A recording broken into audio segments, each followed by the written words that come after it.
I simply ask one question: where do all the serious bodybuilders go? Hi, I'm Bart. I am the owner of the Muscle Factory. We have a branch in Bangkok and we have a branch in Pattaya. So 7 years ago, myself and a good friend of mine called Tor, we opened up the Muscle Factory. My partner actually inherited a badminton court. There were 7 courts and we had split the courts right down the middle, and we put one side Muscle Factory and the other side we kept as badminton courts. This was the beginning of the Muscle Factory. I asked myself one question was, where do the powerlifters go? Where do the bodybuilders go? They were all over the place. There was no dedicated gym for these guys. So this is what I set out to do. I didn't want to compete with the fitness centers because there was plenty around. I wanted to grab a new market, and that was the bodybuilders, the powerlifters, the weightlifters, the strongman. So the first thing I started to do, I started putting in dedicated powerlifting platforms, and I had the squat racks, and I had the benches and everything. And I even put a rule on the wall: do not lower your deadlifts quietly. Because quite often when you do deadlifts in a commercial gym, the owner or somebody will run up to you and ask you not to do so. And that's not what we were about. We were serious, so we knew we weren't going to get serious people, so grunting is definitely allowed. When I started to build the gym, obviously I started to look at my competition to see what they were doing. And I didn't see any competition because I had put myself into a different bracket.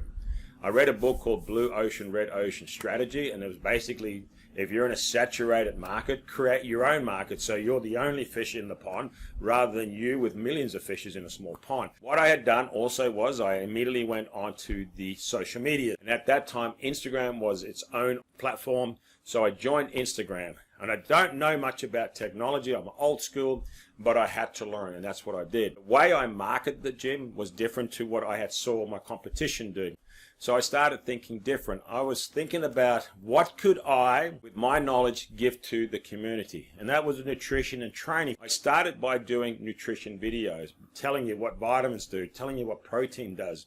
And because it was original content, I started to gain followers. And my whole purpose of this was, where was this knowledge coming from? It was coming from the Muscle Factory. My goal was to do indirect marketing. I would talk about nutrition and bodybuilding. I'd give you all these tidbits. So I gave you something of value, but I always managed somehow have the logo somewhere or mention briefly about the Muscle Factory, or especially if I'm working out. There was always something about the Muscle Factory in the video, but it just wasn't in your face.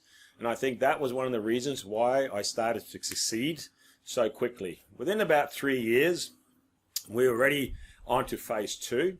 And that was basically removing all the badminton courts and just making it one gigantic gym. Total of 11 platforms, more power rack, dedicated mono lifts, competition benches, and we got in the McLaughlin stones and the yokes and the farmer walks. Anybody that came in and he was specialized in weightlifting or bodybuilding and asked for a certain piece of equipment, we went and got it. And what happened was, once we did that, it attracted more and more athletes, either for bodybuilding or powerlifting. It didn't matter. It just started to gain more and more momentum because we were looking after our members. We also knew that as a member, when you join a gym, most fitness centers, you're only as good until the next membership is due. In other words, they forget about you until your membership expires, and then you're their best friend again. My thought was different. If you joined the gym, at the time I had 100 pieces of equipment, and your membership was due, and now it's at 102 pieces of equipment, that was an increase or value of their membership. The value of the membership went up, but the price stayed the same. So I made a vow that we would continuously be adding in equipment. Every year, at least 3 or 4 new pieces. If there was no more room, we would take out an old piece that wasn't popular and swap it with something that was modern or new or just completely different. We didn't go for one brand, we went after all the brands. If that brand had something that was very unique, that's what we wanted. We didn't care about the brand, we cared about what the product could do. The last thing I also started to think about was food. I'm a bodybuilder and I'm constantly eating, and so is everybody else in my gym, powerlifter, strongman, you name it. It was food. So I also made sure I made a dedicated area where there was plenty of seating available, where you can come in for your workout, eat before, eat after, have your dinner, have your breakfast. It didn't matter. We made sure the food was there. Most gyms, they dedicated to the memberships, they dedicated to the personal training, and the juice bar is slightly an afterthought. That wasn't us.